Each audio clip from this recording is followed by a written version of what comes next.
आपको कांजी पानी करी सिखेबी। कांजी पानी को आपण बासी तोरण रे तैयारी करेंगे। बासी तोरण रे कांजी पानी बहलिया खट्टा होता है। एथिरे आपन को कौन खट्टा जिनिस देवाक पड़े।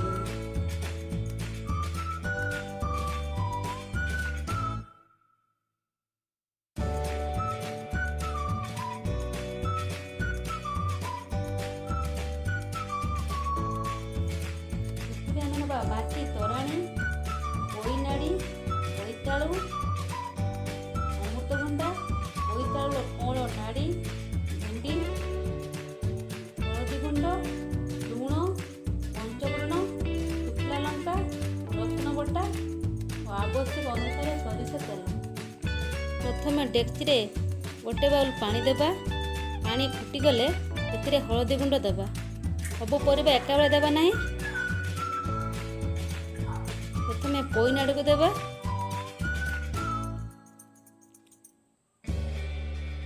सेथिरे लुण देई पोईनाड़ी को सिझा पाई ढांकुणी बंद कर देबा। एबे ढांकुणी खोलिबा। देखिबा पोईनाड़ी अल्प सिझी जाइछि। सेथिरे बोईतालु और अमृतभंडा पकई गळेई देबा। अपन ढांकुणी मारी सिझाइबा। एबे ढांकुणी खोलिबा। देखिए बोईतालु और अमृतभंडा सिझी जाइछि। सेतिरे बोईतालु कौन नाड़ी भेंडी को पकेइबा। सब परिबा भला भाबरे सिझिया पई ढांकुणी बंद कर देबा। एबे ढांकुणी खोलिबा।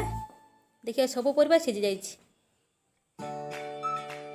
सेतिरे बासी तोरण को ढाली देबा और भला भाबरे गळेई देबा।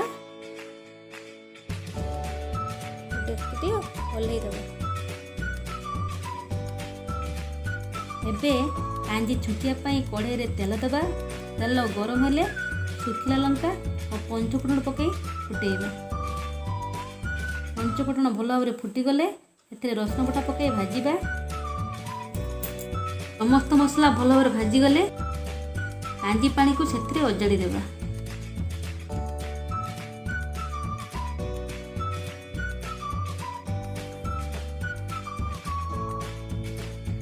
देखंतु कांजी पानी केते बहलिया खट्टा होईची।